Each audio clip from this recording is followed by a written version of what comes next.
Joining me is Australia's top foreign affairs writer, Greg Sheridan, of the Australian newspaper. Greg, before we get on to what I think is the real issues, and I suspect you might too, Labor's plan to stop China from building military bases in our region is to train more Pacific Island troops, which we do already, do even more about global warming, we're ready to do too much, I think, spend $130 million a year more on aid and broadcast the hard left ABC into the region. Do you think that's going to stop China, boom, dead in its tracks? No, Andrew, I don't think it'll have any effect at all. I mean, most of it is kind of harmless, you know, a little bit of extra aid to the Pacific, you know, in itself, there's nothing really wrong with that. I absolutely disagree with the Labor Party that climate change has played any role in this whatsoever, because the biggest emitter in the world is China. If your motivation was climate change, you wouldn't be getting into bed with China. But having said all that, I think Labor's policy is kind of harmless. It's just sort of, it's just more of the same. It's, you know, whatever the government's doing plus $500 million more over 4 years. The only bit of the ABC which the Pacific Islanders really like is the rugby league and rugby union games. Those programs, if you broadcast more rugby league and rugby union, that would really be popular. Yeah, well, we can do it here at Fox Sports as well. But Greg, you say it's harmless, and I totally agree with you, except the ABC, I think they would actually can be counter to our interests. But it seems to me, in one sense, it's not harmless in this, that it's obscuring the debate that we really need. Seems to me a lot of the commentary can't go to the fact that China is now so big, so powerful, so ready to bribe people, that really is a menace that's going to be in our face for decades to come. This is now our world. Now, given that, we just can't get away from having to build up our military, and very fast, with a lot of serious dollars. And on that point, the Liberals have been caught with their pants down as well. I think that's right, Andrew. I think both sides of politics have failed here disastrously. The Rudd-Gillard governments were catastrophic in the way they cut military spending. But now we've had nearly 9 years of coalition government. We still have no submarine. We still have not going to get a new surface combatant until 2033. I think this period we're living through right now is very similar to Australia's performance between World War I and World War II, the 20s and 30s, where we had an absolute faith in imperial defence, namely that Britain would look after us. And as a result, we didn't build up any independent capability of our own. Now, when World War II came, Britain couldn't defend us. And luckily, we had the Americans in reserve. We had no ability ourselves to withstand the Japanese. Our naval ships were not modern warships. They were easily sunk by the Japanese.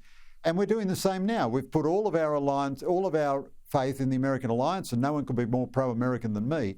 But if you get a contemporary situation where the Americans, maybe they've got trouble in Russia, trouble in the Middle East, and trouble in Asia all at the same time, and they can't give the resources to our part of the world that we need, just as Britain couldn't when it had war in Europe and war in Asia at the same time, we have not built up anything. And I think both sides of politics are failing to discuss China realistically, and they're failing to generate armed forces capability. We're having a car key election, Andrew, in which there is no car key because we don't have any soldiers or any weapons. No, I shouldn't laugh. It's more serious than that. Yeah, so right, Greg.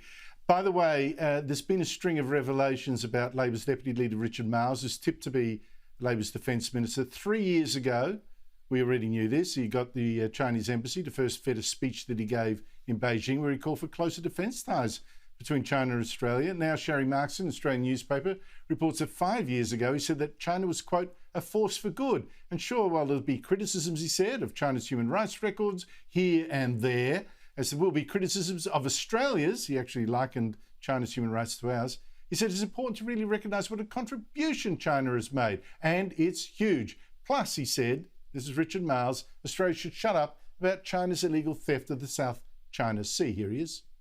There are sovereignty disputes between countries bordering the South China Sea and China, which Australia doesn't take a position on, and we shouldn't.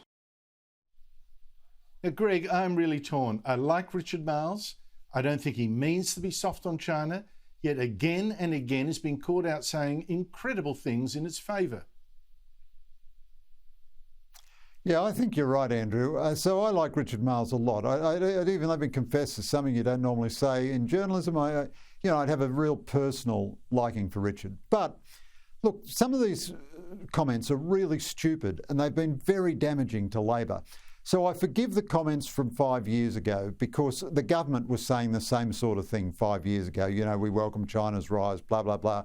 The only people who weren't saying that were hardheads like you and me, Andrew, But two things are very embarrassing that Marles has done. The first is showing the speech to the Chinese ambassador before you deliver it so there'll be no surprises. Well, that's just not acceptable for a senior Australian politician. And the second thing is the worst comments were in this book which he published last August. Now, apparently he wrote the bulk of it in 2016, but he published it last August and it included statements like the Australian government should stop obsessing about non-existent Chinese military bases in the region of the South Pacific. Well, that is unforgivably stupid, and I think he has really embarrassed Albanese. It's a paradox because Marles comes from the right, Albanese and Penny Wong come from the left. It seems to me they've been much more careful in what they say about China, and as much as I do admire Richard Marles, I think he would be much better now to repudiate those comments, not just to pretend that he didn't make them or he didn't mean them or really they meant the opposite to what he then said. It'd be much better if he came out and said, look, I said this thing that was stupid and that thing was stupid, and I'm sorry that I made that mistake, and here's what I believe going forward. Whereas just leaving them out there, it allows the government. Now, I think the government is itself culpable for not giving us any defence capability, but it allows the government just to say, well, look, this is the nonsense you get from the Labor Party. And I think Richard Marles has damaged his own side and somewhat damaged Australian politics by these strange and inexplicable comments. I think you're right. You've written a very good article on this that he does need to explain himself. I don't think running away from it is the answer. It just makes it look worse. Greg Sheridan, thank you for your time.